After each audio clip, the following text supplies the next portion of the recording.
चाय से शुरू हुई थी सरकार और गाय पे अटक गई और विकास की मौसी 10 साल में रास्ते में भटक गई। अभी तो शुरुआत है, ये तो ट्रेलर है, पिक्चर बाकी है। ये बोलते हैं कि गाय हमारी माता है पर माँ की रक्षा करना इन्हें नहीं आता है। सर, इस देश के लोगों का यही है किस्सा कि जिसको जिताया वो राजा की तरह जाएगा और जिन्होंने जिताया वो फकीर की तरह। कि अगर समय चला गया तो साधना नहीं होगी, अगर भक्त रूठ गए तो आराधना नहीं होगी। और 3 से 303 से 240 के आंकड़े बोलते हैं कि इस बार जो आप चले गए तो दोबारा लौटने की संभावना नहीं होगी। अध्यक्ष महोदय, मैं उम्मीद करूंगी कि आज आप मुझे पूरा बोलने का मौका दें, क्योंकि हाल ही में हुए नीति आयोग की जो मीटिंग हुई थी वहां पे हमारी माननीय मुख्यमंत्री, जो देश की एकमात्र महिला मुख्यमंत्री भी है, उनका माइक बीच राह में ऑफ कर दिया गया था। वो बंगाल के अरे अभी तो शुरुआत है, ये तो ट्रेलर है, पिक्चर बाकी है। अध्यक्ष महोदय, मैं आपसे ये बोलना चाहती हूँ कि वो बंगाल के हक के लिए यहाँ पे सवाल उठाने आई थी, वो बंगाल के लोगों की बात रख रहे यहाँ पे आई थी, लेकिन उनका माइक ऑफ कर दिया गया। आपके माध्यम से मैं सदन में उपस्थित वहाँ जो बैठे हैं माननीय सदस्य, कोई भी नीति आयोग या कोई भी घटना को सर एक लाइन आप डिलीट करेंगे। सर एक लाइन सर मैं यही बताना चाहती हूँ कि बंगाल के लोगों का गला घोटने का काम किया गया और उनकी आवाज को बंद करने का काम किया गया। आगे जाके बंगाल के लोग आपके पार्टी की माइक ऑफ कर देंगे। बस एक चुनाव बाकी है, आप देख लीजिएगा। सर, नीट के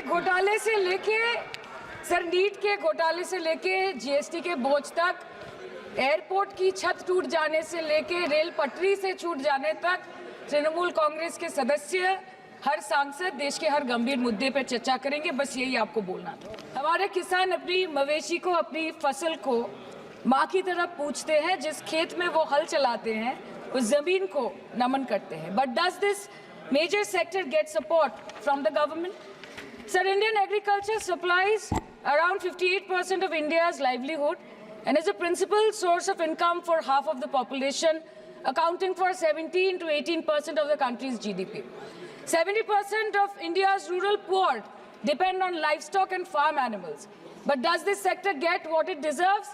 इसका जवाब अगर आप देश के किसान से पूछेंगे तो वो आपको यही बात बोलेंगे कि चाय से शुरू हुई थी सरकार और गाय पे अटक गई और विकास की मौसी 10 साल में रास्ते में भटक गई। सर, किसान खुद क्या खाएंगे? अपने परिवार के लोगों का खिलाएंगे? अपनी गाय, भैंस, भेड़, बकरी को क्या खिलाएंगे? सर, ऐसे ही वारदात होते हैं जहां गरीबी से जूझता हुआ एक किसान उसको अपनी गाय, भेड़, बकरी को बेचने में मजबूर करते हैं और अंत में जाके वो अपनी खुद की जान ले लेते हैं। सर, पिछले 10 सालों में 1,12,000 किसानों ने इस देश में आत्महत्या की। एनसीआरबी की एक रिपोर्ट के अनुसार 10 साल में हर दिन इस देश में एवरेज में 30 किसान हर दिन अपनी जान ले लेते हैं। सर, इस देश के लोगों का यही है किस्सा कि जिसको जिताया वो राजा की तरह जाएगा और जिन्होंने जिताया वो फकीर की तरह। ये बोलते हैं कि गाय हमारी माता है पर माँ की रक्षा करना इन्हें नहीं आता है। अध्यक्ष महोदय, हम सब जानते हैं कि इस मिनिस्ट्री के अंतर्गत डेयरी भी आता है और भारत इस पूरी दुनिया में दूध के उत्पादन में नंबर 1 है, contributing to almost 24.46% of global milk production. But since the government has not been able to bridge the gap between demand and supply, it has successfully turned the country from being the largest producer of milk to an importer of milk. In the last 10 years, due to the stagnation in milk production, the gains of white revolution has been systematically whitewashed. The dairy farmers are forced to throw buckets of milk on the highway protesting against meager remuneration for their produce. And the price of milk, on the other hand, has increased by a massive 55% in the past 10 years. It was rupees 36 per litre in 2014 and now rupees 56 per litre in 2024. When this government came to power, the first thing the milk producing companies regulated by it did was to increase the price of milk by rupees 2 per litre. This was their revenge on the people of India for not providing a majority to the BJP. आम आदमी के दूध, छाछ, लस्सी, दही, पनीर पर 5% की GST, cream, condensed milk, मक्खन, घी पर 12% की जीएसटी और अमीरों के हीरो पर सिर्फ 1.5% की जीएसटी। उनको रिलीफ नहीं देती है, जो विदेश में जाके मिल्क शेक और लाते की चुस्कियां लगाते हैं, ये सरकार उनको रिलीफ नहीं देती, जो आम आदमी 2 पैकेट दूध खरीदने से पहले 10 बार सोचता है।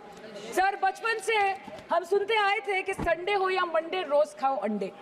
India rank 2nd in egg production in the world, और अंडे का फंडा यही है सर कि भारत के बच्चों की किस्मत में महीने में एक अंडा नहीं मिलता। मिड डे मील के चलते हफ्ते में अगर एक आध अंडा मिल भी रहा था तो कहीं धर्म के नाम पे तो कहीं महंगाई के चलते उसे बंद करने की मांग उठ रही है।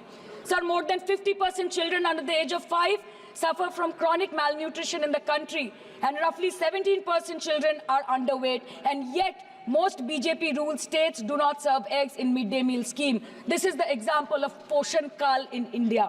अरे उधर वाले, बता इसमें बुरा क्या है, हवा के 4 झोंके अगर इधर से भी गुजर जाए तो। ये तो बस इसी मिनिस्ट्री से बकाया है बंगाल का, अभी दूसरी मिनिस्ट्री प्रक्रिया तो पता नहीं कहाँ पे जाके ये खत्म होने वाला है।